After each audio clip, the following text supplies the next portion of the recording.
It's a mid-morning show across Scotland, and my guest today is Laura McGhee. Laura, good morning to you.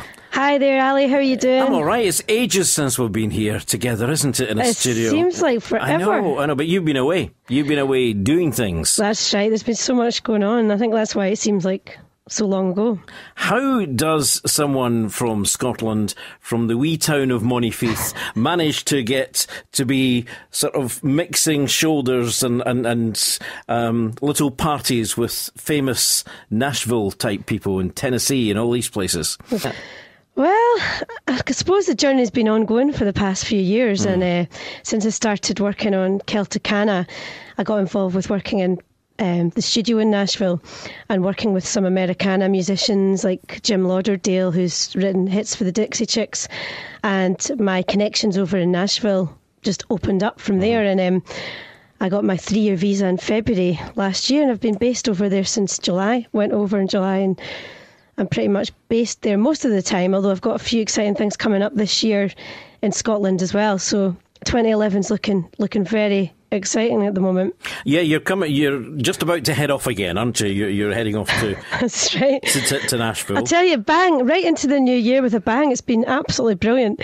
I came to Glasgow last week and I'm working on some new songs in the studio at Riverside, and then I came to Glasgow this morning for a schools project that I'm working on this week.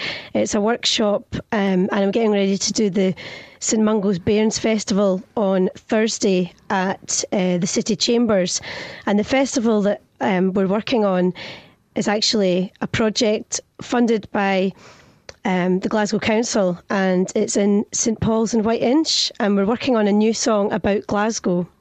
That's fantastic, isn't it? I mean, it's quite interesting. You say you've been working in the schools and doing that type of thing. What are you doing in the schools? What are you trying to bring to the school, to the classrooms? Well, the idea for Marie Warrington, who organised this, is basically to get songwriters like myself and Phil in that have had songwriting experience, myself working over in Nashville, and just to give the kids an experience of writing a song.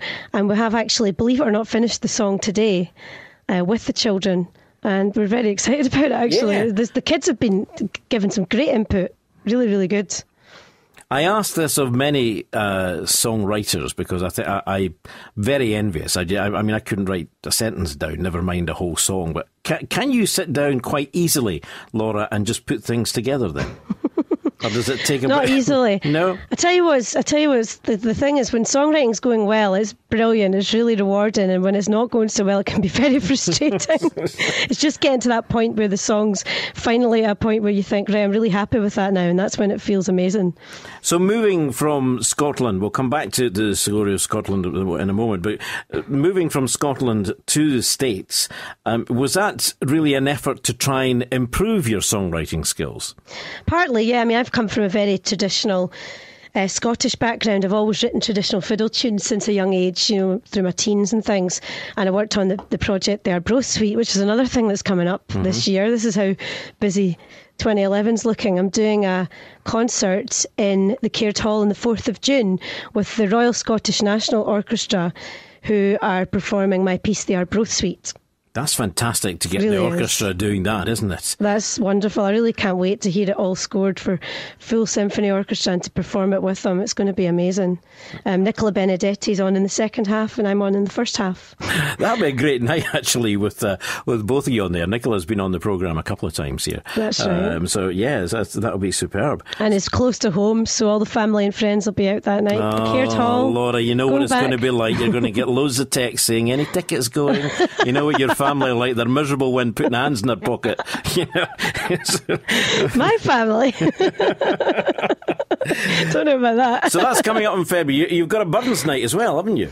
Yeah, I'm coming over. I'm coming back in February twice because I'm coming over on the 10th to do a concert in Edinburgh, and then I'll be back over to do the Belfast Nashville Songwriters Festival, which has got a great lineup actually. Cerys Matthews, Nancy Griffith, Billy Bragg and Brian Kennedy, and I'm going to be supporting Nancy Griffith in St May's Church on Saturday the 26th of February at 7:30. That's tremendous. And tickets are available. It's just the way you drop in all those names these days. It really is. It's great to be able to do that. It's a really good lineup, though. I'm really excited to do this and to get the opportunity to support Nancy.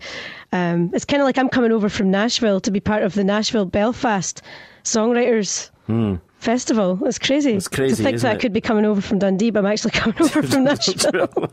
It really is. The journey has been an interesting one, and as you say, a long one, because although you're still in your youngest years, but yes. You've been at this a long time, haven't you?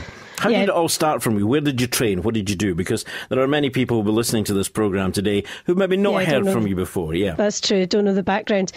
Well, I'm a violinist, so I started off learning violin at school, and then I went on to study at the RSAMD in Glasgow. So made a few contacts through here before going to Nashville.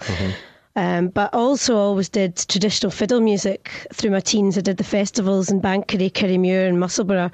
Was quite successful. I think that's what really kept the interest in music going for me, as well as the classical, because I always found the traditional a bit more fun and a bit more like, jamming in, and more the social side of music as well, The social side in America, where you are based now. Is that good? Has it been easy to get into the social side? Yeah, really easy, actually. I think people take one listen to the accent and they're so interested. You make friends more quickly, I think, because they're just enthralled by the accent. They think it's amazing.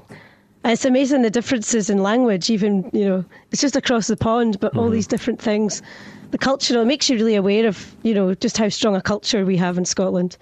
Different things meaning different different meanings. Sidewalks and pavements and all that stuff. Yes. Restrooms and all that stuff. I love it.